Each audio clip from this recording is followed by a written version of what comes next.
আলাইকুম। শ্রীপুর মুক্তিযোদ্ধা রহমত আলী সরকারি কলেজ কর্তৃক আয়োজিত অনলাইন ক্লাসে উচ্চ মাধ্যমিক পর্যায়ের শিক্ষার্থীদের প্রতি রইল আমার শুভেচ্ছা। তার সাথে আমি ক্লাসের আমন্ত্রণ জানাচ্ছি। আমি শামীমা আক্তার জোনাকি, লেকচারার অফ ইকোনমিক্স, শ্রীপুর মুক্তিযোদ্ধা রহমত আলী সরকারি কলেজ। প্রিয় শিক্ষার্থী, আজকে আমি তোমাদের দেখাবো অর্থনীতি প্রথম পত্রের ভোক্তা ও উৎপাদকের আচরণ চ্যাপ্টারটি। তো সেক্ষেত্রে আমাকে জানতে হবে ভোক্তা এবং উৎপাদক কী। এই যে ভোক্তা আমরা যখন কোনো কিছু ভোগ করি, দ্রব্য বা সেবা ভোগ করি, তখন আমরা ভোক্তা। বা বিভিন্ন উপকরণের সমন্বয়ে যখন কোনো কিছু উৎপাদন করা হয়, তখন আমরা কি উৎপাদক। তো কোনো দ্রব্য বা সেবা ভোগের ক্ষেত্রে ভোক্তা এবং উৎপাদকের আচরণ কী হবে, তার বিহেভিয়ারটা কি, সেগুলো আমরা আলোচনা করব। তো এই ভোক্তা ও উৎপাদকের আচরণ, behaviour of consumer and producer. এখানে এই চ্যাপ্টারটা আলোচনা করতে গেলে আমাকে জানতে হবে উপযোগ কী, মোট উপযোগ কী, প্রান্তিক উপযোগ কী, মোট উপযোগ বা প্রান্তিক উপযোগের মধ্যকার সম্পর্কটা এটা কী। তো সেই ক্ষেত্রে আমাদেরকে আগে জানি উপযোগটা কী। আসলে উপযোগ হচ্ছে একটা মানসিক বিষয়, যার ইংলিশ ভার্সনটা হচ্ছে ইউটিলিটি। উপযোগ বলতে গেলে আমরা যদি স্পেসিফিক্যালি সংজ্ঞা দিতে যাই, তাহলে হচ্ছে দ্রব্য বা সেবার অভাব পূরণের ক্ষমতাই হচ্ছে উপযোগ। আমরা যখন কোনো দ্রব্যের অভাব বোধ করি এবং ওই দ্রব্যটা গ্রহণের মাধ্যমে যখন আমাদের অভাব পূরণ হয়, তখনই আমরা যে একটা স্যাটিসফ্যাকশন পেয়ে থাকি, যে তৃপ্তিটা পেয়ে থাকি, এটাই হচ্ছে কি উপযোগ। তো উপযোগ বিষয়ক কিছু কথা যদি আমি বলতে চাই, সেটা হচ্ছে যে উপযোগের একক হচ্ছে কি ইউটিল। তো সেই ক্ষেত্রে উপযোগ বলতে আমরা এটাই বুঝি যে দ্রব্য বা সেবার অভাব পূরণের ক্ষমতাকে উপযোগ বলা হয়। তারপরে হচ্ছে যে উপযোগ একটা মানসিক বিষয়, এটাকে ধরা ছোঁয়া যায় না, এটাকে কি উপলব্ধি করতে হয়। ফর এক্সাম্পল, আমাদের ক্ষুধা লেগেছে। এখন ক্ষুধা লাগার পরে যদি আমরা খাবারটা গ্রহণ করি, তাহলে কি আমাদের ক্ষুধাটা নিবারণ হয়। সেটা কিন্তু আমরা পরিমাপ করে বলতে পারি না যে আমার 1 কেজি ক্ষুধা লেগেছিল, 1 লিটার ক্ষুধা লেগেছিল। আমরা কিন্তু ক্ষুধা লাগার পরেও কিন্তু আমরা ফিল করি যে আমাদের ক্ষুধা লেগেছে, এবং খাওয়ার পরেও কিন্তু ফিল করি যে আমাদের পেটটা ভরেছে, তৃপ্তিটা পেয়েছি। তার মানে সেটা কি উপযোগটা একটা মানসিক বিষয়, ফিল করার বিষয়, এটাকে ধরা ছোঁয়া যায় না, উপলব্ধি করতে হয়। এছাড়া উপযোগ বিষয়ক আরও কথাবার্তার মধ্যে আসবে যে উপযোগ স্থান কাল পাত্র ভেদে উপযোগের তারতম্য ঘটে। এক এক জায়গায় উপযোগ এক এক রকম হতে পারে। যেমন আমি কোথাও ফাস্টফুডের কোনো একটা দোকানে গিয়েছি, ওখানে যেয়ে কিন্তু আমার ফাস্টফুড জাতীয় খাবার যেমন বার্গার, হটডগ, পিৎজা, চা, কফি, এগুলো খেতেই ভালো লাগবে। ওখানে কিন্তু আমার পোলাও গোস্ত খেতে ভালো লাগবে না। আবার আমরা যদি দুপুরে কোথাও বেড়াতে যাই, ওখানে কিন্তু আমাদেরকে যদি চা যোগে আপ্যায়িত করে, সেটা আমাদের কাছে ভালো নাও লাগতে পারে। কারণ দুপুরের সময় আমরা ভালো খাবারটাই চেয়ে থাকি। তো সেই ক্ষেত্রে আমরা বলতে পারি যে স্থান কাল পাত্র ভেদে উপযোগের তারতম্য ঘটে। পাত্র ভেদে বলতে বোঝানো হচ্ছে যে আজকে আমার কাছে যেটা ভালো লাগছে, আরেকজনের কাছে সেটা ভালো নাও লাগতে পারে। আমার কাছে যেটা ভালো লাগছে, তোমাদের কাছে সেটা ভালো নাও লাগতে পারে। আমার বয়সী একজনের কাছে যে জিনিসটার প্রতি আকৃষ্টতা থাকবে, কাজ করবে, সেটা তার থেকে একটু বয়স্ক মানুষের ক্ষেত্রে সেটা প্রযোজ্য হবে না। তো সেই ক্ষেত্রে আমরা অবশ্যই বলতে পারি যে উপযোগ স্থান কাল পাত্র ভেদে উপযোগের কি তারতম্য ঘটে। এছাড়া আমরা বলতে পারি যে উপযোগ মানুষের অভ্যাস, রুচি ও আয়ের উপর নির্ভর করে। উপযোগ কিন্তু মানুষের অভ্যাস, রুচি ও আয়ের উপর নির্ভর করবে। যার রুচি যেরকম, সে ওই জিনিসের প্রতি তার আকৃষ্টতা থাকবে, দৃষ্টি আকর্ষণ করবে। যে জিনিসে অভ্যস্ত হয়ে পড়েছে, তার সেটা লাগবে। আমাদের মধ্যে এমন কেউ আছে যে সকালবেলা যদি 1 কাপ চা না খায়, চা যোগে যদি সে অভ্যস্ত হয়ে পড়ে, তা যদি তার প্রতিদিনকার অভ্যাসে পরিণত হয়, তাকে চা খেয়ে একটা কিছু করতে হবে। চা খাওয়ার আগে তার কোনো কাজেই মনে হয় কমপ্লিট হবে না, ইনকমপ্লিট থেকে যাবে। এই হচ্ছে উপযোগ বিষয়ক কথাবার্তা। এছাড়া আমরা বলতে পারি উপযোগকে পরিমাপ করা যায় না, যেটা শুরুতেই বলা হয়েছে। উপযোগ একটা মানসিক বিষয়, মনস্তাত্ত্বিক বিষয়, এটাকে ধরা ছোঁয়া যায় না, উপলব্ধির বিষয়। আর উপলব্ধির বিষয় কখনো পরিমাপ করা যায় না।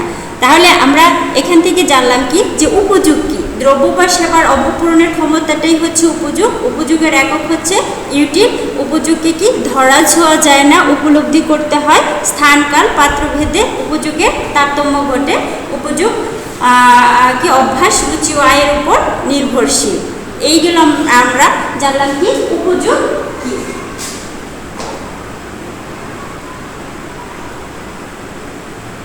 উপযোগ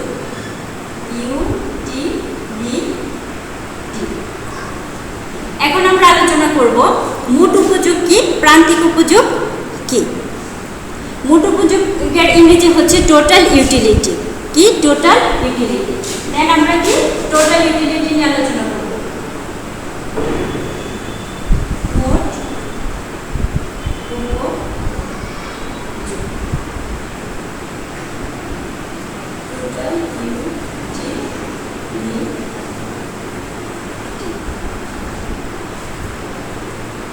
আমরা এখন জানবো যে টোটাল ইউটিলিটিটা কি।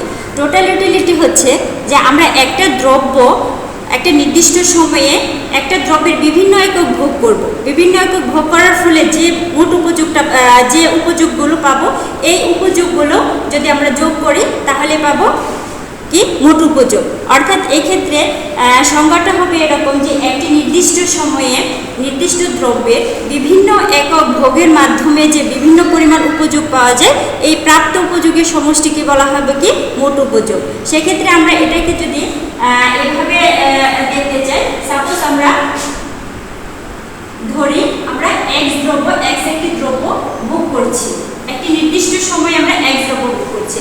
এখানে নির্দিষ্ট সময় বলতে যে আমি যে দ্রব্যটা ভোগ করতে যাচ্ছি, এই দ্রব্য ভোগের জন্য যতটা সময় প্রয়োজন সেটাই হবে ওই দ্রব্যের জন্য নির্দিষ্ট সময়। যেমন আমি যদি ভাত খেতে বসি, ভাত খেতে যদি 10 মিনিট সময় লাগে, তাহলে এই 10 মিনিট হচ্ছে ভাত ভোগের নির্দিষ্ট সময়। আমি যদি অরেঞ্জ খেতে বসি, তাহলে এটা খাওয়ার জন্য যতটা সময় প্রয়োজন হবে সেটা হবে আমার জন্য কি নির্দিষ্ট সময়। সাপোজ আমি একটি দ্রব্য এক্স ভোগ করছি। এক্স দ্রব্যের বিভিন্ন এককগুলো হতে পারে কি x1, x2, x3 xn। xn means আমি যত একক ভোগ করছি সেই নাম্বারটা হবে সেটা। যদি 10 একক পর্যন্ত ভোগ করে থাকি তাহলে n হবে এখানে 10। আচ্ছা, সেক্ষেত্রে আমি যদি দেখি যে x1 জাতীয় দ্রব্য ভোগ করে আমি u1 পরিমাণ উপযোগ পাচ্ছি। কি u1 পরিমাণ উপযোগ পাচ্ছি। এখন আমি এখানে u নিলাম কেন? আসলে এটা লজিক্যালি এটুকুই বলা যায় যে আমরা জানি উপযোগ ইংরেজি হচ্ছে ইউটিলিটি, সেই ক্ষেত্রে আমি u1 দিলাম। দেন x2 একক ভোগ করে আমি উপযোগ পাচ্ছি u2, x3 থেকে উপযোগ পাচ্ছি u3। এরকম করে আমি ভোগ করেছিলাম xn একক পর্যন্ত, এবং সেই ক্ষেত্রে আমার উপযোগটা হবে কত? এখানে পাবো আমি un। আচ্ছা প্রিয় শিক্ষার্থী, এখন আমরা মোট উপযোগকে কিভাবে সূত্রগতভাবে দেখাতে পারি সেটা এর মাধ্যমে চলে আসবে। মোট উপযোগের ইংরেজি ছিল কি টোটাল ইউটিলিটি। এটাকে আমরা কি সংক্ষেপে লিখতে পারি TU। That means total utility TU। Total utility is equal two, আমি x দ্রব্যের x1 একক, x1 একক বলতে আমি এটাই মিন করছি যে যদি আমি x দ্রব্য বলতে একটা অরেঞ্জকে বোঝাই, তাহলে সেক্ষেত্রে একটা অরেঞ্জের একটা কোষ হবে x1, দ্বিতীয় কোষটা হবে x2, তৃতীয় কোষটা হবে, এগুলো হচ্ছে একক। তাহলে সেক্ষেত্রে আমি x1 x দ্রব্যের x1 একক ভোগ করে উপযোগ পাচ্ছিলাম কত u1। সে দুটো আমি একসাথে লিখব গুণাকার। এটার সাথে আমি যোগ করব x দ্রব্যের x2 একক এবং তার থেকে প্রাপ্ত উপযোগ u2। আচ্ছা, তার সাথে আমি যোগ করব x3 থেকে প্রাপ্ত উপযোগ u3। এরকম করে আমার ভোগ করেছিলাম আমি কি xn পর্যন্ত, প্লাস করব xn তার সাথে কি un পর্যন্ত। আচ্ছা, মোট উপযোগ, টোটাল ইউটিলিটি। এখন আমি শুরুতে যে সংজ্ঞাটা বলেছিলাম মোট উপযোগের, সেটার সাথে মিলিয়ে দেখি তো হয় কিনা। সেটা হচ্ছে যে একটি নির্দিষ্ট সময়ে নির্দিষ্ট দ্রব্যের, নির্দিষ্ট দ্রব্য মিন্স এক দ্রব্য, নির্দিষ্ট সময়ে নির্দিষ্ট দ্রব্যের বিভিন্ন একক ভোগের মাধ্যমে, বিভিন্ন একক বলা হচ্ছে কি x1 x2 x3 xn থেকে যে পরিমাণ উপযোগ পাওয়া যাবে, এই প্রাপ্ত উপযোগের সমষ্টিকে বলা হবে কি মোট উপযোগ। তাহলে আমার এই সূত্রের সাথে আমার সংজ্ঞাকে আমি খুব সংজ্ঞার মিল খুঁজে পেয়েছি, সংজ্ঞা আর সূত্র ঠিক আছে। তাহলে একটি নির্দিষ্ট সময়ে নির্দিষ্ট দ্রব্যের বিভিন্ন একক ভোগের মাধ্যমে যে বিভিন্ন পরিমাণ উপযোগ পাওয়া যায়, এই প্রাপ্ত উপযোগের সমষ্টিকে বলা হবে মোট উপযোগ। এটাকে আমি যদি এই লাইনটাকে আমি এভাবেও লেখা যায়, যেমন সমষ্টি মোট উপযোগের সমষ্টি নিলে আমরা এটা সামেশন অফ কি এক্স আই ইউ আই।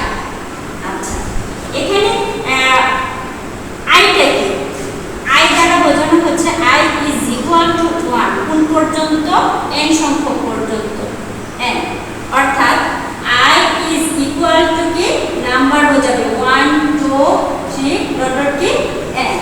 তার মানে আমি এই লম্বা লাইনটাকে ছোট করে সামেশন চিহ্ন প্রয়োগ করে এবং i is equal two 1 number ব্যবহার করে সেক্ষেত্রে আমি x এর ui লিখতে পারি। প্রিয় শিক্ষার্থী, তাহলে আমরা এখানে দেখতে পেলাম কি যে মোট উপযোগ কাকে বলে। মোট উপযোগ কাকে বলে? যে একটি নির্দিষ্ট সময়ে নির্দিষ্ট দ্রব্যের বিভিন্ন একক ভোগের মাধ্যমে যে বিভিন্ন পরিমাণ উপযোগ পাওয়া যায়, এই প্রাপ্ত উপযোগের সমষ্টিকে বলা হবে কি মোট উপযোগ। আশা করি এটুকু বুঝতে পেরেছ। দেন আমি যাব মার্জিনাল ইউটিলিটি অর্থাৎ প্রান্তিক উপযোগ।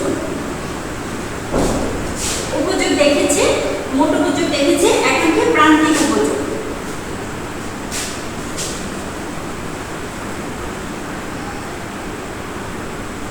প্রান্তিক উপযোগ। এখন এই যে এই প্রান্তিক উপযোগকে আমরা কিভাবে প্রকাশ করি? Marginal utility. Marginal utility, marginal ইউটিলিটিটা কি? মোট উপযোগ হচ্ছে প্রান্তিক উপযোগ হচ্ছে মোট উপযোগের পরিবর্তনের হারকে বোঝানো হয়। অর্থাৎ প্রান্তিক উপযোগ বলতে বোঝানো হবে মোট উপযোগের পরিবর্তনের হার।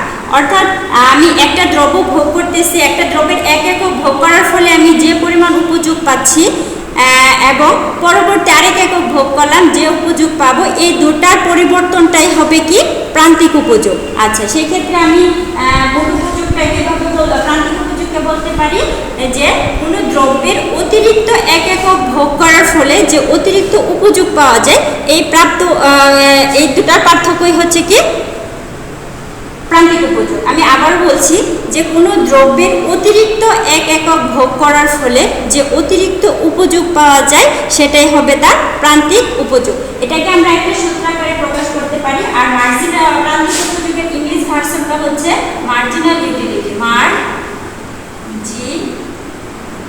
Utility, utility. সেক্ষেত্রে আমরা মার্জিনাল ইউটিলিটিকে প্রকাশ করি কি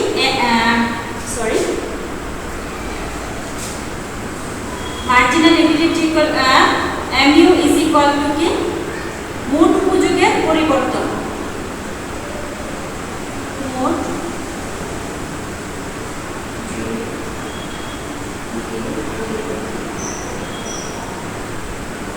পরিবর্তন বাই কি মোট ভোগের পরিমাণের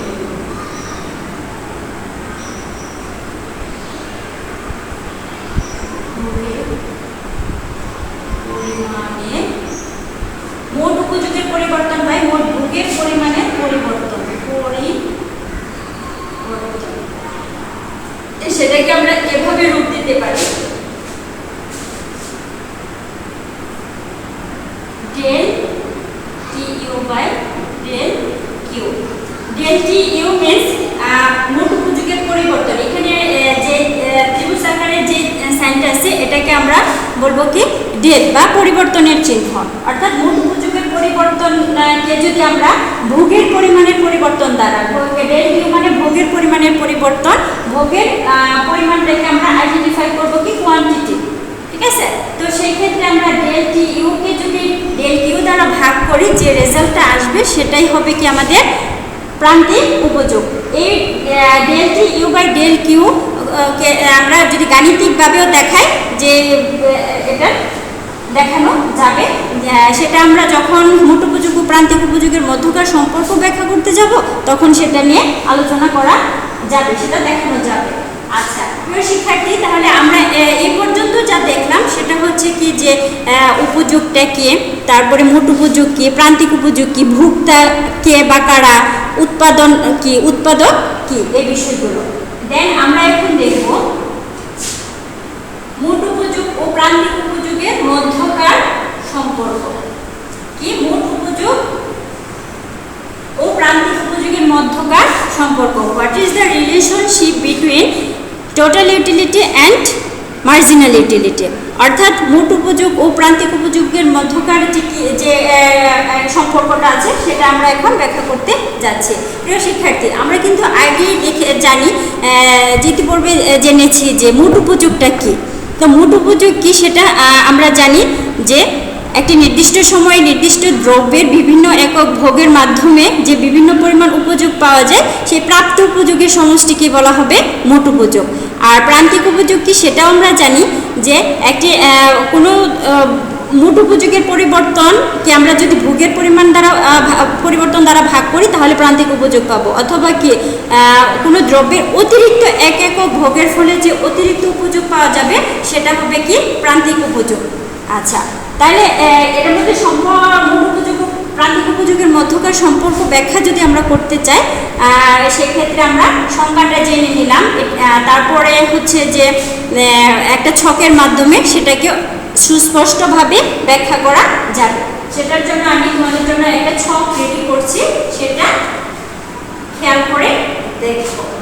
আচ্ছা, আমি মোট উপযোগ ও প্রান্তিক উপযোগের মধ্যকার সম্পর্ক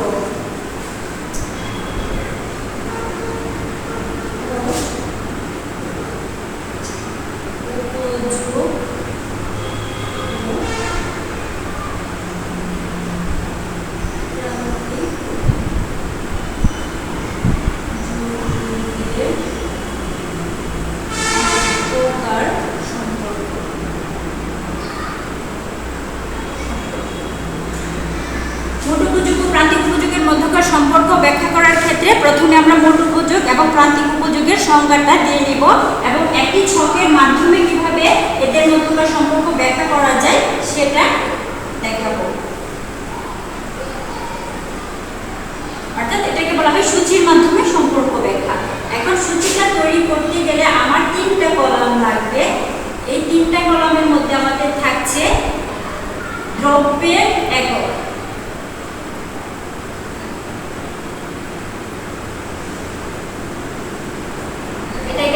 দ্বারা প্রকাশ করব কোয়ান্টিটি, দ্রব্যের পরিমাণটা, আর এটা হবে কি মোট উপযোগ, মোট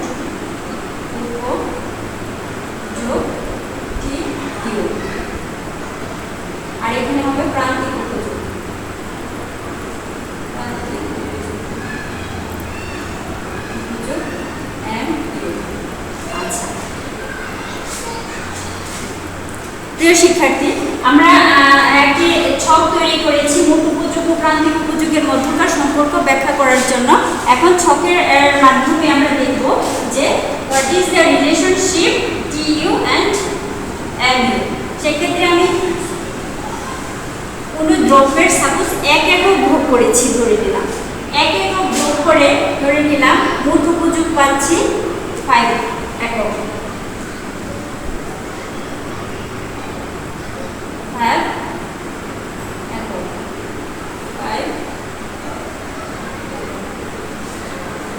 সুপ্রিয় শিক্ষার্থী, আমি এখানে একক কথাটা এ কারণে ইউজ করেছি যে আমি যদি এখানে দ্রব্য ভোগের ক্ষেত্রে কোনো লিকুইড জাতীয় দ্রব্য ভোগ করতে চাই তাহলে এককটা হবে কি লিটার।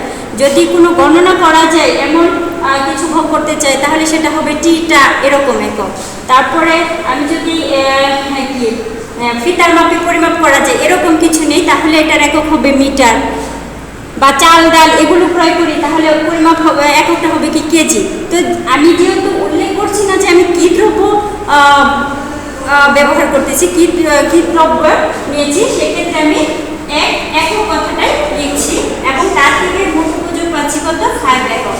দেন আমাদের প্রান্তিক উপযোগ এখানে 5ই হবে। কি জন্য 5 হবে সেটাও আমি বলি, যে আমাদের প্রান্তিক উপযোগের সংজ্ঞার ক্ষেত্রে কি ছিল, মোট উপযোগের পরিবর্তন থাকতে হবে, ভোগের পরিমাণের পরিবর্তন থাকতে হবে, অর্থাৎ কোনো দ্রব্যের অতিরিক্ত একক ভোগ করার ফলে যে অতিরিক্ত উপযোগ পাওয়া যায়। এখানে কিন্তু আমি অতিরিক্ত কোনো একক ভোগ করি নাই, আমি কেবল একটা এককে ভোগ করেছি। তো সেই ক্ষেত্রে আমার উপযোগ ক্ষেত্রে প্রথম একক দ্রব্য ভোগের ক্ষেত্রে মোট উপযোগ যা হবে প্রান্তিক উপযোগ থেকে তাই হবে। আচ্ছা শিক্ষার্থী, এখন আমি দ্বিতীয় একক দ্রব্য ভোগ করতে যাচ্ছি। দ্বিতীয় একক দ্রব্য ভোগের ক্ষেত্রে মোট উপযোগ হবে কত, 9 একক। সেই ক্ষেত্রে প্রান্তিক উপযোগ কত হবে, প্রান্তিক উপযোগ হবে এখানে 4। এখানে আমি একটু আগের পড়ায় ফিরে যেতে চাই। আমরা কিন্তু mu একটা সূত্র লিখেছিলাম, সেটা ছিল কি, del tu by del q, ঠিক আছে?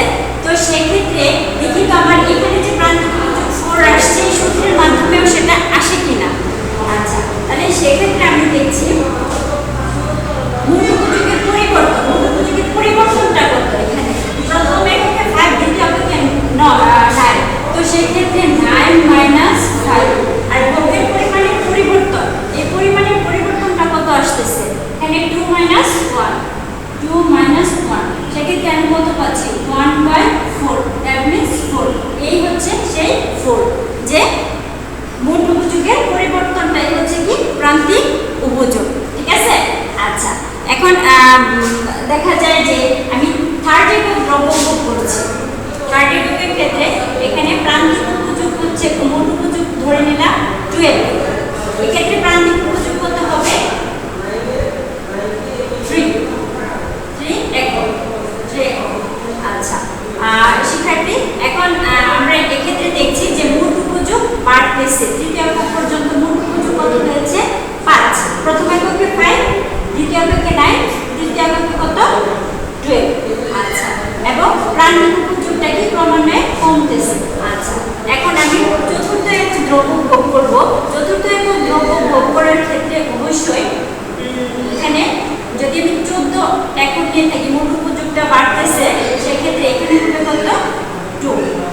পঞ্চম এককের ক্ষেত্রে 15 একক, এখানে হবে কত, 1। মানে আমি ডিফারেন্সটা লিখছি, আমরা মার্জিনাল ইউটিলিটিটা কিভাবে আসে সেটা অলরেডি দেখেছি। আচ্ছা, ষষ্ঠ এককের ক্ষেত্রে আবারও আমি সাপোজ 15 নিলাম, 15 একক, সেক্ষেত্রে মোট প্রান্তিক উপযোগ কত হবে, 0। প্রিয় শিক্ষার্থী, আমি আবারও আরেক একক দ্রব্য নিচ্ছি। সেক্ষেত্রে দেখা যাক কি হয়। এখানে 14 একক নিলাম, এখানে তাহলে রেজাল্টে কি আসবে, অবশ্যই -1, কারণ আমরা প্লাস মাইনাসে দেখেছি, বিয়োগ করতে যে দেখেছি ছোটটা থেকে যখন বড়টা বাদ দিব তখন সেটার অ্যান্সারটা কি অবশ্যই ঋণাত্মক আসে। আচ্ছা, এখন আমরা এই ছকের মাধ্যমে কিভাবে টোটাল ইউটিলিটি এবং মার্জিনাল ইউটিলিটির মধ্যকার সম্পর্ক দেখানো যায় সেটা আমরা দেখি। যে এখানে দেখা যাচ্ছে যে দ্রব্যের একক ভোগের সাথে সাথে আমার মোট উপযোগ কি হচ্ছে, বাড়ছে, প্রান্তিক উপযোগ কি হচ্ছে, ক্রমান্বয়ে কমছে, ঠিক আছে? যেমন প্রথম একক দ্রব্য ভোগের ক্ষেত্রে মোট উপযোগ ছিল 5, প্রান্তিক উপযোগ হয়েছে 5। দ্বিতীয় একক দ্রব্য ভোগের ক্ষেত্রে মোট উপযোগ হচ্ছে 9 একক, প্রান্তিক উপযোগ হচ্ছে 4 একক। তৃতীয় এককের ক্ষেত্রে 12 একক হচ্ছে মোট উপযোগ, প্রান্তিক উপযোগ হয়েছে কত, 3। তো সেক্ষেত্রে দেখা যাচ্ছে যে মোট উপযোগ বাড়ছে, কি হারে বাড়ছে, ক্রমবর্ধমান হারে বাড়ছে এই পর্যন্ত। পরবর্তীতে কি একটু ক্রম হ্রাসমান হারে বাড়বে। এখন এটার মধ্যকার সম্পর্ক যদি আমি দেখতে চাই, তাহলে সেক্ষেত্রে অবশ্যই আমাকে কি করতে হবে,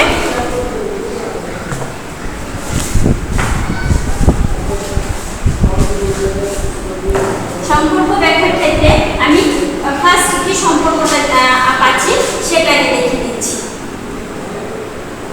1 নম্বরে tu is equal to summation of mu। এখন tu equal to summation of mu, এই কথাটা ঠিক আছে কিনা সেটা আমরা একটু সূচি থেকে দেখব। যেমন এখানে আমি দ্রব্যের বিভিন্ন একক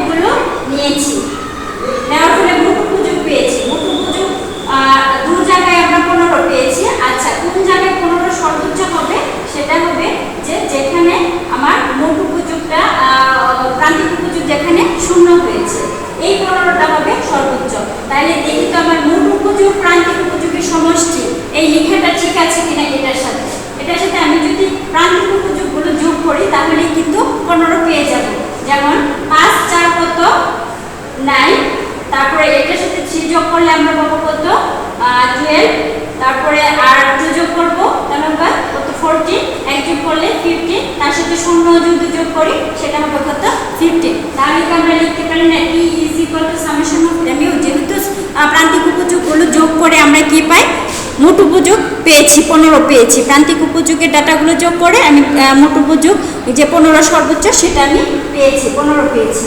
তাহলে আমরা এটা লিখতে পারি T U is equal to summation of mu, এটা তাদের মধ্যকার একটা সম্পর্ক। দেন আমরা কি দেখব যে মোট উপযোগ যখন ক্রমবর্ধমান হারে বাড়তে থাকে প্রান্তিক উপযোগ ক্রমান্বয়ে কমতে থাকে।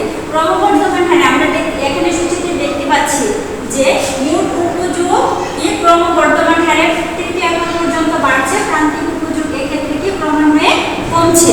সেটা আমার এই টোটাল ইউটিলিটি এবং মার্জিনাল ইউটিলিটির মধ্যে একটা সম্পর্ক।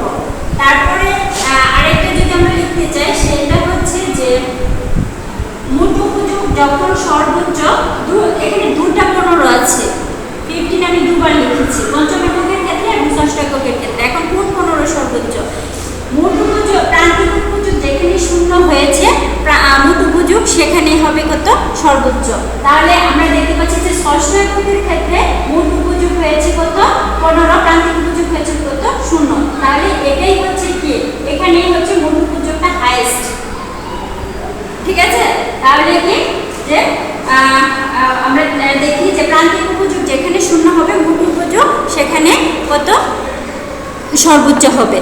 প্রিয় শিক্ষার্থী, আমরা যেহেতু উচ্চ মাধ্যমিক পর্যায়ের ইকোনমিক্স দেখছি, আমাদের এমসিকিউ আছে, তো সেই ক্ষেত্রে অবশ্যই এমসিকিউর ক্ষেত্রে এই কোশ্চেনগুলো খুবই ইম্পর্টেন্ট, যে কোনো না কোনোভাবে আসেই যে মোট উপযোগ কখন সর্বোচ্চ হয়, হয় আমরা সিকিউতে পাবো না হয় আমরা এমসিকিউতে পাবো, কোনো না কোনোভাবেই পেয়ে থাকবো। তাহলে আমাদের এটা মনে রাখতে হবে যে মোট উপযোগটা কি কখন সর্বোচ্চ হবে, যখন প্রান্তিক উপযোগ শূন্য হবে, বা প্রান্তিক উপযোগ কখন শূন্য হয়, মোট উপযোগ যখন সর্বোচ্চ হয়। যেভাবেই আসুক না কেন আমরা আমাদের এই সেন্সটুকু থাকতে হবে যে মোট উপযোগের সর্বোচ্চ পর্যায়ে প্রান্তিক উপযোগ শূন্য হয়।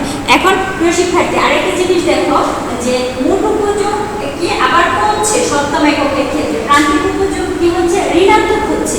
এটা মানে কি, এটা যে এখানে বলে নিয়ে যে এটাও কিন্তু এমসিকিউতে আসে যে মোট উপযোগ প্রান্তিক উপযোগ কখন ঋণাত্মক হয়। প্রান্তিক উপযোগ তখনই ঋণাত্মক হবে যখন কি মোট উপযোগ সর্বোচ্চ অবস্থায় পৌঁছা করে কমতে থাকে। আমরা এখানে কিন্তু অলরেডি পেয়ে গেছি সর্বোচ্চ অবস্থাটা কত ষষ্ঠ এককে 15 পর্যন্ত। এই 15 এর পরে যখন মোট উপযোগটা কমছে অর্থাৎ 14 হচ্ছে, তো সেই ক্ষেত্রে প্রান্তিক উপযোগটা ঋণাত্মক হচ্ছে। এখন তোমাদের মধ্যে সভাপতি কোশ্চেন আসতে পারে ঋণাত্মক মানটা আসলো কেন এখানে, আসলে ঋণাত্মক মানটা কি আদৌ আসে? হ্যাঁ, আদৌ আসে, আবার আসতে পারে নাও পারে। সেটা হচ্ছে এই পর্যায়টা হচ্ছে কোনটা, ধরো আমি কোনো একটা দ্রব্য ভোগ করছি, এটার প্রতি আমার আর এটার মানে কোনো ইন্টারেস্ট নাই, মানে একদম সর্বোচ্চ অবস্থায় পৌঁছে গেছি, এরপরে যদি এটা গ্রহণ করা হয় তাহলে কি অবস্থা হয়, যে বমি হয়ে যাওয়ার উপক্রম যেটা আর কি। তো সেই অবস্থাটা হচ্ছে সেই নেগেটিভ অবস্থাটা, নেগেটিভ পর্যায়ে। প্রিয় শিক্ষার্থী, এখন আমরা যেটা দেখবো যে মোট উপযোগ সর্বোচ্চ অবস্থায় পৌঁছার পরে প্রান্তিক উপযোগ কি ঋণাত্মক হচ্ছে। তাহলে কিন্তু আমরা টিইউ এবং এমইউ এর মধ্যকার সম্পর্কের ক্ষেত্রে আমরা কিন্তু এটা দেখে ফেলেছি, এটা জেনে ফেলেছি কি total utility equal to summation of mu অর্থাৎ মার্জিনাল ইউটিলিটি। মোট উপযোগটা হচ্ছে প্রান্তিক উপযোগের সমষ্টি। মোট উপযোগ যখন ক্রমবর্ধমান হারে বাড়তে থাকে, প্রান্তিক উপযোগ তখন কি ক্রমান্বয়ে কমতে থাকে। তারপর হচ্ছে যে মোট উপযোগ যখন সর্বোচ্চ হয়, প্রান্তিক উপযোগ তখন শূন্য হয়। মোট উপযোগ যখন কি সর্বোচ্চ অবস্থায় পৌঁছার পরে কমতে থাকে, তখন প্রান্তিক উপযোগ কি হয় ঋণাত্মক হতে থাকে। এই হচ্ছে আমার মোট উপযোগ ও প্রান্তিক উপযোগের মধ্যকার সম্পর্ক। আচ্ছা শিক্ষার্থী, এখানে কিন্তু আমরা যেহেতু ইকোনমিক্স পড়তেছি, ইকোনমিক্সের ক্ষেত্রে কিন্তু একটা বিষয় কাজ করে যে এই কোশ্চেনটা কি ঘুরিয়ে অন্যভাবে দেওয়া যায়। আমরা জানি এটার অ্যান্সার এটা, কিন্তু এটা দিয়ে যে এটা বোঝাচ্ছে সেটা আমরা বুঝি না। যেমন আমি এখন মোট উপযোগ ও প্রান্তিক উপযোগের মধ্যকার সম্পর্ক ব্যাখ্যা করেছি তোমাদের। এটা যদি আসে মোট উপযোগ ও প্রান্তিক উপযোগের মধ্যকার কিছু পার্থক্য লিখো, তাহলে কি আমরা সেটা পারবো না? অবশ্যই পারবো, যদি আমরা সেটা বুঝে থাকি। আমি একটু টেকনিক্যালি কি করব, এখানে মোট উপযোগ এবং প্রান্তিক উপযোগের উপযোগের সংজ্ঞাটা দিয়ে দেবো। এটা তাদের মধ্যে করে একটা পার্থক্য হতে পারে, সংজ্ঞাগত পার্থক্য। তারপরে হচ্ছে আমরা মোট উপযোগের সূত্রটাও জানি, কি ছিল, T U is equal two ছিল x1 u1 plus x2 u2 plus x3 u3 plus dot dot plus xn u1, এটা তাদের একটা সূত্র। তারপর হচ্ছে যে প্রান্তিক উপযোগের সূত্রটা কি ছিল, যে mu is equal to delta T U by delta Q. এখন আমরা আসি যে সূত্রগত পার্থক্যগুলো। এখন চিত্রগত পার্থক্য আমি যদিও এখনো চিত্র দেখাইনি তোমাদের, তারপরে বলি যে মোট উপযোগের চিত্রটা হবে আমার এরকম হয়ে নিচের দিকে হবে, অর্থাৎ প্রথমে বর্তমান হারে বাড়বে, পরে একটা পর্যায়ে এসে সর্বোচ্চ হয়ে এই পর্যায়ে এসে কি কমতে থাকবে। অর্থাৎ এই যে এই অবস্থাটা কাজ করে ষষ্ঠ এককে সর্বোচ্চ অবস্থা হয়, তারপরে কি কমতে থাকে। অর্থাৎ এটা হবে কি তোমার টিইউ রেখা, টিইউ রেখা হবে, আর টিইউ এরকম হবে। আর যদি প্রান্তিক উপযোগের চিত্রটা দেখতে চাই তাহলে সেটা অবশ্যই কি এরকম হবে, এরকম এটা হবে কি তোমার এমইউ রেখা, আর x অক্ষ y অক্ষ, ঠিক আছে। তাহলে আমরা এক্ষেত্রে কি দেখলাম, মোট উপযোগ ও প্রান্তিক উপযোগের মধ্যকার সম্পর্ক দেখতে যে আমরা কি একটা পার্থক্যটা পড়ে ফেললাম, এবং পার্থক্যের ক্ষেত্রে আমরা কি দেখেছি যে মোট উপযোগ ও প্রান্তিক উপযোগের সংজ্ঞাটা দিব, তারপর সূত্রগত পার্থক্য দিব, তারপর একটা ক্রমবর্ধমান হারে বাড়ে, আরেকটা ক্রমহ্রাসমান হারে বাড়ে, তারপরে মোট উপযোগের চিত্রটা আসবে এরকম, প্রান্তিক উপযোগের চিত্র আসবে এরকম। এরকমই তো তোমাদের যেহেতু সৃজনশীল, তাহলে তো এত বড় করে না, মানে অল্প অল্প করে যদি লিখে ফেলি, আমার পড়া ছিল না, কিন্তু আমি এটাকে ঘুরিয়ে লিখে কিন্তু পার্থক্যের অ্যান্সারটা অবভিয়াসলি করতে পারবো। আচ্ছা প্রিয় শিক্ষার্থী, এখন আমরা যেটা দেখব সেটা হচ্ছে যে আমরা অলরেডি মার্জিনাল ইউটিলিটি এবং টোটাল ইউটিলিটির রিলেশনশিপটা দেখে ফেলেছি। এখন আমরা দেখব যে মোট উপযোগ ও প্রান্তিক উপযোগের মধ্যকার কি পার্থক্য দেখা হয়ে গেছে। এখন আমরা দেখব যে ক্রমহ্রাসমান প্রান্তিক উপযোগ বিধি। ক্রমহ্রাসমান প্রান্তিক উপযোগ বিধি law of diminishing marginal utility, law of কি ডিমিনিশিং মার্জিনাল ইউটিলিটি, অর্থাৎ ক্রমহ্রাসমান প্রান্তিক উপযোগ বিধি। অর্থাৎ আমরা এখন একটা তাত্ত্বিক বিষয় পড়তে যাব। এই তথ্যটা প্রদান করেছিলেন অধ্যাপক মার্শাল। অধ্যাপক মার্শাল হচ্ছেন অর্থনীতিটাকে তিনি কল্যাণের বিজ্ঞান বলে আখ্যায়িত করে গিয়েছেন, এবং উনি হচ্ছেন এমন একজন অর্থনীতিবিদ যিনি 1890 সালে একটি বই প্রকাশ করেছিলেন, প্রিন্সিপালস অফ ইকোনমিক্স নামক।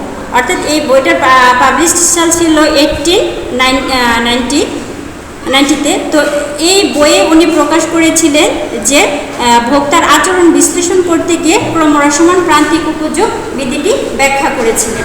এখন এই ক্রমহ্রাসমান প্রান্তিক উপযোগ বিধি আমরা বিধিটা পড়ব, তো সেই ক্ষেত্রে ক্রমহ্রাসমান কথাটা নিয়ে একটু কথা বলা দরকার। ক্রমহ্রাসমান মিন্স ক্রমান্বয়ে কমতে থাকবে, ঠিক আছে। তো এই যে ক্রমহ্রাসমান প্রান্তিক উপযোগ বিধি, এখন একটা দ্রব্য ভোগের ক্ষেত্রে এই বিধিটা অধ্যাপক মার্শাল এভাবে দিয়ে গেছিলেন যে আমরা একটা দ্রব্য যত বেশি ভোগ করতে থাকব তার প্রান্তিক উপযোগ ক্রমান্বয়ে কমতে থাকবে। এক্ষেত্রে মোট উপযোগ বাড়বে ঠিকই, কিন্তু কি কম হারে বাড়বে, ঠিক আছে। অর্থাৎ আমরা বাস্তবেও যদি দেখি, একটা দ্রব্য আমি ভোগ করতেছি, প্রথমটা যতটা ভালো লাগবে দ্বিতীয়বার একটু কম ভালো লাগবে, তৃতীয়বার আরেকটু কম ভালো লাগবে, যেটা সূচিতে উল্লেখ আছে। প্রথম যতটা ভালো লেগেছে আস্তে আস্তে সেটার তীব্রতা কমে আসছে। তো সেক্ষেত্রে আমি বলতে পারি যে অধ্যাপক মার্শাল বলে গেছেন, যিনি অর্থনীতিটাকে কল্যাণের বিজ্ঞান বলে আখ্যায়িত করে গেছেন, উনি 1890 সালে প্রিন্সিপালস অফ ইকোনমিক্স নামক বইয়ে ক্রমহ্রাসমান প্রান্তিক উপযোগ বিধিটাকে এভাবে বলেছেন যে ভোক্তা একটা নির্দিষ্ট সময়ে ভোক্তা একটা দ্রব্য যত বেশি ভোগ করতে থাকবে তার প্রান্তিক উপযোগ ক্রমান্বয়ে কমতে থাকবে। এক্ষেত্রে মোট উপযোগ বাড়বে, কিন্তু কি সেটা কম হারে বাড়বে।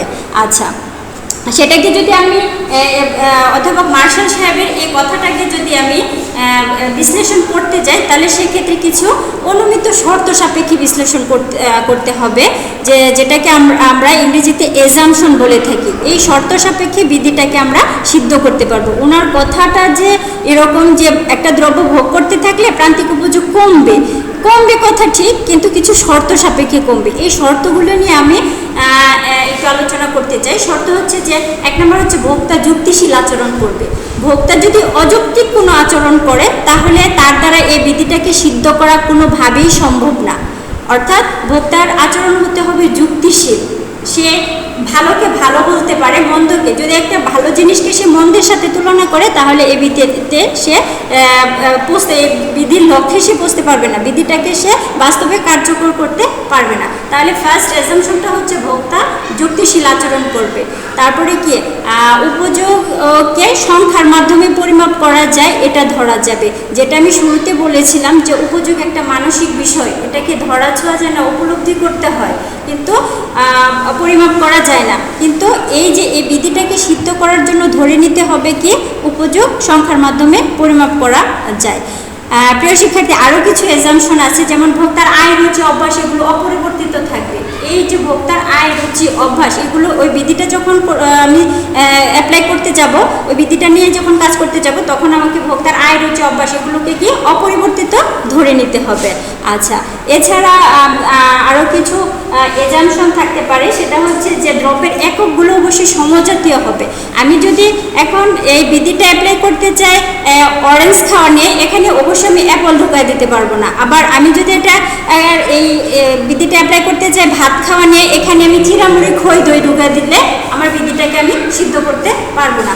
এগুলো হচ্ছে যে ক্রমহ্রাসমান প্রান্তিক উপযোগ বিধির কিছু এজাম্পশন। এই এজাম্পশনগুলোর ভিত্তিতে আমি দেখাবো যে অধ্যাপক মার্শাল সাহেব যে কথা বলে গেছেন যে একটা দ্রব্য আমরা যত বেশি ভোগ করতে থাকবো তার প্রান্তিক উপযোগ ক্রমান্বয়ে কমতে থাকবে। আচ্ছা, এখন এই বিধিটাকে যদি আমি ব্যাখ্যা করতে যাই তাহলে আমাকে অবশ্যই একটি ছকের সহায়তা নিতে হবে। যে ছকটা আমি অলরেডি মোট উপযোগ এবং প্রান্তিক উপযোগের মধ্যকার সম্পর্ক ব্যাখ্যা করতে গিয়ে এখানে তৈরি করেছিলাম। এই ছকের মাধ্যমে আমি প্রুভ করতে পারবো যে অধ্যাপক মার্শালের ক্রমহ্রাসমান প্রান্তিক উপযোগ বিধিটাকে। যেমন বিধিতে বলা হয়েছিল যে আমরা একটা দ্রব্য যত বেশি ভোগ করতে থাকবো প্রান্তিক উপযোগ ক্রমান্বয়ে কমতে থাকবে। প্রিয় শিক্ষার্থী, এখন আমরা এখানে দেখতে পাচ্ছি যে আমরা একটা দ্রব্যের বিভিন্ন একক ভোগ করছি এবং সেক্ষেত্রে কিছু মোট উপযোগ পেয়েছি এবং তার সাথে প্রান্তিক উপযোগ পেয়েছি। এখন আমরা একটু লক্ষ্য করি যে এখানে যে বলা ছিল যে একটা দ্রব্য ভোগ করার সাথে সাথে প্রান্তিক উপযোগ ক্রমান্বয়ে কমতে থাকবে, সেটা কি কমছে কিনা বলুন? হ্যাঁ, কমছে। কারণ আমি দেখছি যে এখানে প্রথম একক দ্রব্য ভোগের ক্ষেত্রে আমি প্রান্তিক উপযোগ পেয়েছিলাম কত 5 একক, ঠিক আছে? তো সেই ক্ষেত্রে দ্রব্যের একক ভোগ যখন আমরা বাড়াচ্ছি দ্বিতীয়, তৃতীয়, চতুর্থ, পঞ্চম, ষষ্ঠ, সপ্তম এরকম, সেই ক্ষেত্রে দেখতে পাচ্ছি কি প্রান্তিক উপযোগ ক্রমান্বয়ে কমছে। এটার বাস্তব কথা হচ্ছে আমি একটা দ্রব্য খাবো, ভোগ করবো, সেক্ষেত্রে কি পরবর্তী দ্রব্য ভোগের ক্ষেত্রে আমার সেই ভোগের আকাঙ্ক্ষার তীব্রতা কমে যাবে। এটা কারণ হচ্ছে যে আমার প্রথম গ্রহণ করার পরে আমার ক্ষুধাটা কিছুটা নিবারণ হয়ে গেছে, পরবর্তী এককে সেটা অবভিয়াসলি কমেই থাকবে, তারপরেরটাতে আরও কম থাকবে, তারপরেরটাতে আরও কম থাকবে, এক পর্যায়ে এসে কি আমার শূন্য হয়ে যাবে, যেটা সূচিতে ষষ্ঠ এককে দেখা যাচ্ছে। অর্থাৎ দ্রব্যের একক ভোগের সাথে সাথে আমার প্রান্তিক উপযোগ ক্রমান্বয়ে কমছে, এক পর্যায়ে কি সেটা শূন্য হয়ে যাচ্ছে। এই শূন্য অবস্থা হয়ে যাওয়ার পরেও যদি আমি আরো গ্রহণ করি তাহলে সেটা কি হবে, ঋণাত্মক পজিশনে চলে যাবে। আচ্ছা প্রিয় শিক্ষার্থী, এখন আমরা যেটা কথা ছিল যে কোনো দ্রব্য আমি যত বেশি ভোগ করতে থাকবো প্রান্তিক উপযোগ ক্রমান্বয়ে কমতে থাকবে, সেটা আমি কি সূচির মাধ্যমে দেখতে পেরেছি যে দেখাতে সক্ষম হয়েছি যে একটা দ্রব্য ভোগের সাথে সাথে আমার প্রান্তিক উপযোগী ক্রমান্বয়ে কমছে। আচ্ছা, সেক্ষেত্রে আরেকটা বিষয় হচ্ছে যে এক্ষেত্রে মোট উপযোগ বাড়বে ঠিকই, কম হারে বাড়বে। আচ্ছা শিক্ষার্থী, আমরা দেখি তো যে এখানে মোট উপযোগটা বাড়ছে ঠিকই, কিন্তু কি কম হারে বাড়ছে কিনা? হ্যাঁ, অবশ্যই কম হারে বাড়ছে, কারণ এখানে প্রথম একক দ্রব্য ভোগের ক্ষেত্রে মোট উপযোগ হয়েছিল কত 5 একক, দ্বিতীয় এককের ক্ষেত্রে হয়েছে 9 একক। প্রিয় শিক্ষার্থী, একটু লক্ষ্য করো যে এখানে যদি সমহারেও বাড়তো তাহলে আমি দ্বিতীয় এককে পেতাম কত 10 একক, ঠিক আছে? তো এখন যেহেতু আমি প্রথম এককের পরে আমি কত যে দ্বিতীয় এককে 9 পেয়েছি, তার মানে কি বাড়ছে, মোট উপযোগটা বাড়ছে। 5 এর পরে ডিজিট হচ্ছে 9, 5 এর পরে 9, তার মানে তো বড় সংখ্যা। তো আছে। তো 9 বাড়ছে ঠিকই, কিন্তু সেটা কি অবশ্যই কম হারে বাড়ছে। যদি সম হারেও বাড়তো এখানে কিন্তু 10 হতো, যদি বেশি হারে বাড়তো সেখানে 10 থেকে বেশি হতো। এখন যতই হোক, 11 হোক বা 10.5 হোক বা 12 হোক, যাই হোক, সেটা কিন্তু 10 থেকে বেশি হতো। তার মানে মার্শাল সাহেব যে বলে গেছেন যে মোট উপযোগ বাড়বে ঠিকই, কিন্তু কি কম হারে বাড়বে, সেটাও কিন্তু আমরা সূচির মাধ্যমে দেখাতে সক্ষম হয়েছি যে একটা দ্রব্য আমরা যত বেশি ভোগ করব তা প্রান্তিক উপযোগ ক্রমান্বয়ে কমতে থাকবে। এক্ষেত্রে মোট উপযোগ বাড়বে ঠিকই, কিন্তু কি কম হারে বাড়বে। এবং সেটা এই ছকের মাধ্যমে প্রুফ হয়েছে যে আমরা একটা দ্রব্য যত বেশি ভোগ করতে থাকবো তার প্রান্তিক উপযোগ ক্রমান্বয়ে কমতে থাকবে, মোট উপযোগ বাড়বে ঠিকই, কিন্তু সেটা কম হারে বাড়বো। আচ্ছা, এখন ইকোনমিক্স পড়তেছি, সেক্ষেত্রে সূচি দিয়ে তো আর শেষ করলে হবে না, আমাদেরকে কি করতে হবে, একটু গ্রাফিক্যালি যেতে হবে। যদিও গ্রাফটা অনেকের কাছে ট্রাফ মনে হয়, কিন্তু এটা আসলে ট্রাফ বললে হবে না, সেটাকে আমাদের অবশ্যই ড্র করতে হবে। আচ্ছা, আমি তোমাদেরকে এই সূচির মাধ্যমে গ্রাফটা দেখাতে চাই। সেটার জন্য আমাকে অবশ্যই কি লাগবে, দুটো অক্ষ লাগবে, x অক্ষ এবং y অক্ষ।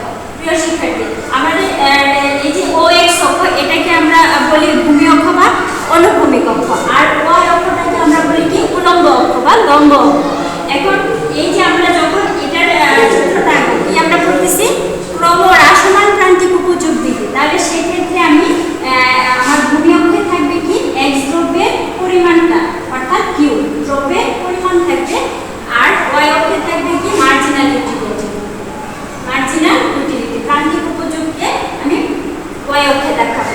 আচ্ছা শিক্ষার্থী, তাহলে আমাদের ভূমি অক্ষে থাকবে দ্রব্যের পরিমাণগুলো, কোয়ান্টিটি। এখানে আমার ডিজিট আছে কত, 7 পর্যন্ত, তাহলে আমি 7 পর্যন্ত অগ্রসর হই। 1 2 3 4 5 6 7। আচ্ছা, এখন 1 2 3 4 5 6 7।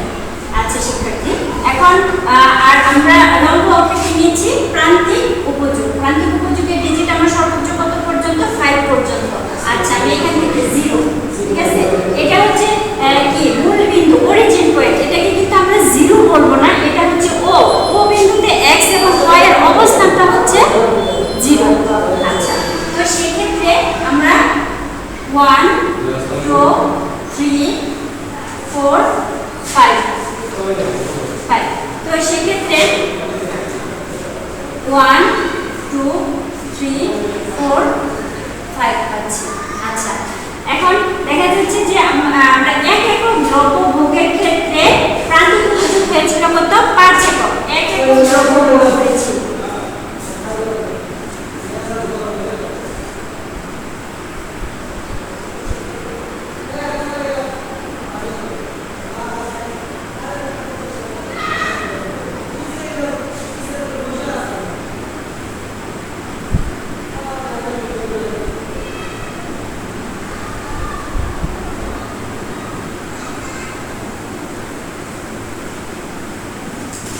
আচ্ছা, এখানে দেখা যাচ্ছে যে 1 একক দ্রব্য ভোগের ক্ষেত্রে প্রান্তিক উপযোগ ছিল কত, 5 একক, সেটা আমরা এখানে দিয়েছি এবং একটা বিন্দু পেয়েছি, তাকে বললাম a বিন্দু।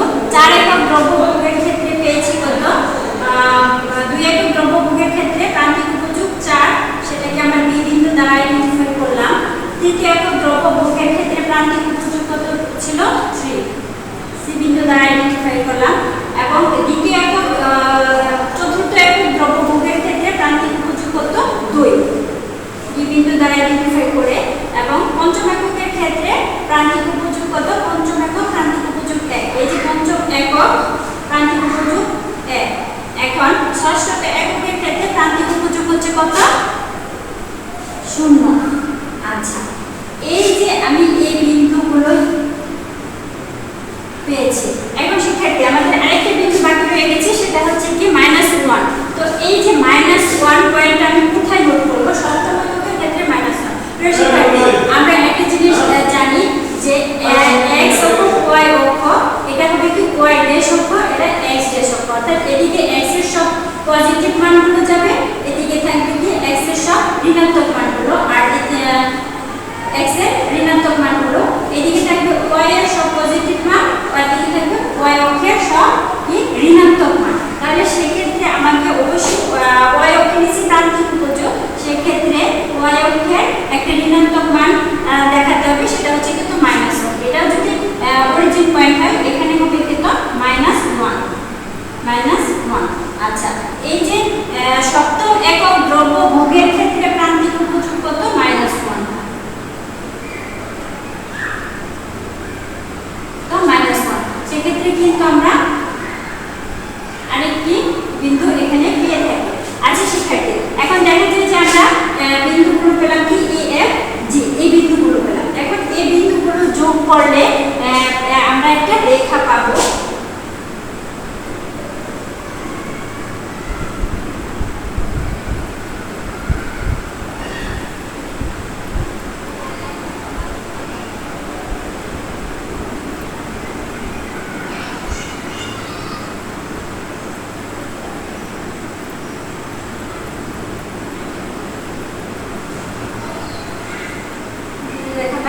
এই রেখাটা কি এমইউ রেখা, অর্থাৎ প্রান্তিক উপযোগ রেখা। এই রেখাটা বাম থেকে ডান দিকে নিম্নগামী হওয়ার অর্থ হচ্ছে যে আমরা একটা দ্রব্য যত বেশি ভোগ করতেছি তার প্রান্তিক উপযোগ ক্রমান্বয়ে কমছে। এই রেখাটি কি বাম থেকে ডান দিকে নিম্নগামী হয়েছে। এই রেখাটি বাম থেকে ডান দিকে নিম্নগামী হওয়ার অর্থ হচ্ছে যে আমরা একটা দ্রব্য যত বেশি ভোগ করতে থাকবো প্রান্তিক উপযোগ ক্রমান্বয়ে কমতে থাকবে। এই ছিল আমাদের ক্রমহ্রাসমান প্রান্তিক উপযোগ বিধির কি বলবো সূচির মাধ্যমে ব্যাখ্যা এবং রেখাচিত্রের মাধ্যমে ব্যাখ্যা। রেখাচিত্রকে যদি আমরা ব্যাখ্যা করতে চাই তাহলে সেটা অবশ্যই কি করব, এই চিত্রে ভূমি অক্ষে দ্রব্যের পরিমাণ, লম্ব অক্ষে প্রান্তিক উপযোগ নির্দেশিত। চিত্রানুসারে দেখা যাচ্ছে যে আমরা একটা দ্রব্য যত বেশি ভোগ করতেছি সেক্ষেত্রে প্রান্তিক উপযোগ ক্রমান্বয়ে কমতেছে। অর্থাৎ প্রথম একক দ্রব্যের ভোগের ক্ষেত্রে প্রান্তিক উপযোগ ছিল 5 একক, এভাবে দ্বিতীয় তৃতীয় চতুর্থ পঞ্চম এককের ক্ষেত্রে কত প্রান্তিক উপযোগ হয়েছে? পঞ্চম একক দ্রব্য ভোগের ক্ষেত্রে প্রান্তিক উপযোগ হয়েছে 1 একক, ষষ্ঠ এককের ক্ষেত্রে হয়েছে 0, যেখানে আর সপ্তম এককের ক্ষেত্রে হচ্ছে কত -1, যা আমরা A B C D E F G বিন্দু দ্বারা আইডেন্টিফাই করি এবং A B C D E F G এই বিন্দুগুলো যোগ করলে বাম থেকে ডান দিকে নিম্নগামী একটি রেখা পাই। এই রেখাটা বাম থেকে ডান দিকে নিম্নগামী হওয়ার অর্থই হচ্ছে আমরা একটা দ্রব্য যত বেশি ভোগ করতেছি প্রান্তিক উপযোগ ক্রমান্বয়ে কমতেছে। এই হচ্ছে আমাদের ক্রমহ্রাসমান প্রান্তিক উপযোগ বিধির সূচি এবং কি রেখাচিত্রের মাধ্যমে ব্যাখ্যা।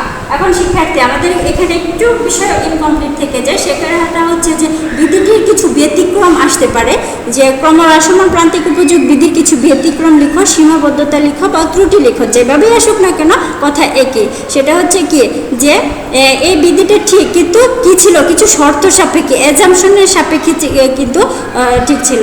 এজাম্পশনগুলো যদি না থাকতো তাহলে কি বিধিটা কার্যকর করা যেত না। তাহলে বিধির ব্যতিক্রমগুলো কি আসে, যে ওই বিধিতে ধরা নেওয়া হয়েছিল যে ভোক্তার আচরণ যুক্তিশীল থাকবে। ভোক্তার আচরণ যদি যুক্তিশীল না হয়ে সে যদি অযৌক্তিক কোনো আচরণ করে তাহলে বিধিটাকে কার্যকর করা যাবে না। এটা বিধিটার একটা ব্যতিক্রম, ত্রুটি বা সীমাবদ্ধতা।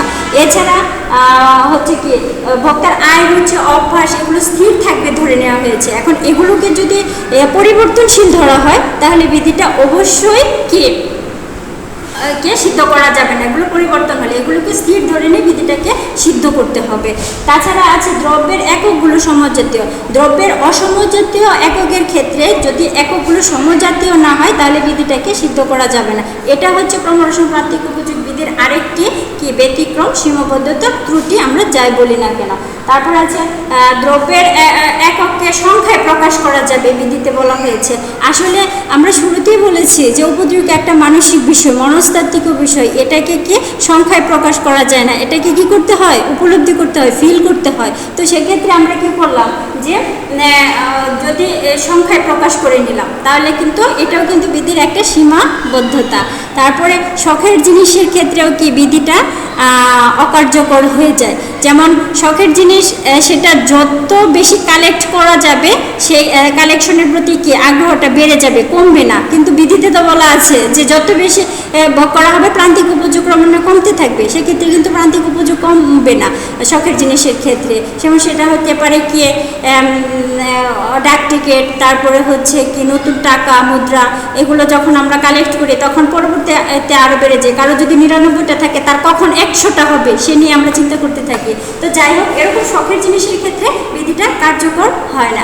এছাড়া মধ্যবর্তী সময়ের ব্যবধান, এখানে একটা নির্দিষ্ট সময় বলা হয়েছে, যদি সময়ের ব্যবধান খুব বেশি হয়ে যায় তাহলে বিধিটা কার্যকর হয় না। যেমন একজন মানুষকে একটা চা অফার করা হলো, সে চাটা খেলো, পরবর্তী মুহূর্তে যদি দেওয়া হয় তাহলে সে করবে না। কিন্তু মধ্যবর্তী সময়ের ব্যবধান যদি অনেক বেশি হয়ে যায় তাহলে সে অবশ্যই কী করবে, যে ওই তাহলে সে নিবে, না করবে না। তো এরকম হচ্ছে বিধিটার ব্যতিক্রম, অর্থাৎ আমরা এই বিধিটার অ্যাজাম্পশন যেগুলোর প্রেক্ষিতে আমরা বিধিটাকে সিদ্ধ করেছি, অ্যাজাম্পশনের প্রেক্ষিতে এইগুলো করলেই আমরা কি ব্যতিক্রমগুলো পেয়ে যাবে। তাহলে প্রিয় শিক্ষার্থী, আজকের আমাদের এই ক্লাসে আমরা দেখলাম ভোক্তা এবং উৎপাদকের আচরণ। এটার ক্ষেত্রে ভোক্তা কি জানলাম, উৎপাদক কি জানলাম, তারপরে আমরা দেখেছি ইউটিলিটি কি অর্থাৎ উপযোগ কি, মোট উপযোগ কি, প্রান্তিক উপযোগ কি, তারপরে মোট উপযোগ এবং প্রান্তিক উপযোগের মধ্যকার সম্পর্ক পার্থক্য, তারপরে হচ্ছে ক্রমহ্রাসমান প্রান্তিক উপযোগ কি, ক্রমহ্রাসমান প্রান্তিক উপযোগ বিধিটি, ক্রমহ্রাসমান প্রান্তিক উপযোগ বিধিটি ব্যাখ্যা করেছি, সেটা সূচির মাধ্যমে দেখেছি এবং রেখাচিত্রের মাধ্যমেও কি দেখেছি।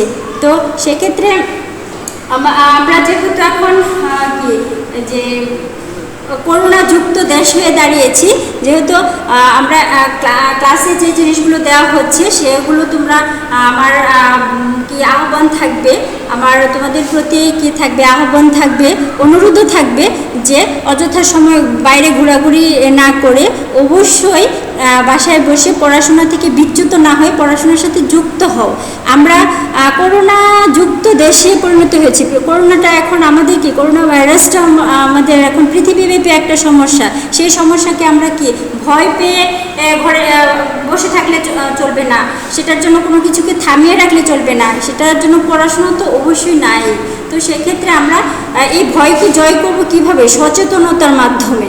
তো সেই ক্ষেত্রে করোনা মুক্ত দেশ হয়ে আমরা আবার ফিরবো এরকম প্রত্যাশা করি, এবং পরবর্তী ক্লাসের আমন্ত্রণ জানিয়ে আমি এখানে শেষ করছি। তোমরা অবশ্যই করোনাকে ভয় না করে করোনাকে জয় করো সচেতনতার মাধ্যমে। এই হোক আমাদের আজকের আহ্বান, এই হোক আমাদের প্রত্যাশার পর্ব। আমরা জাতি হিসাবে তাহলেই হতে পারবো কি সবার গর্ব। ঠিক আছে, আমরা সবার গর্ব হতে পারবো তখনই যখন আমরা সব কিছু ঠিকঠাকভাবে করতে পারবো। আল্লাহ আমাদের সেই তৌফিক দান করো। সবাই ভালো থাকো, সবাই করোনা মুক্ত থাকো, সবাই নিজেকে ভালো রাখো, দেশকে ভালো রাখো, সবাইকে ভালো রাখো। ধন্যবাদ সবাইকে।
কতক্ষণ হয়েছে? কি দেখবে?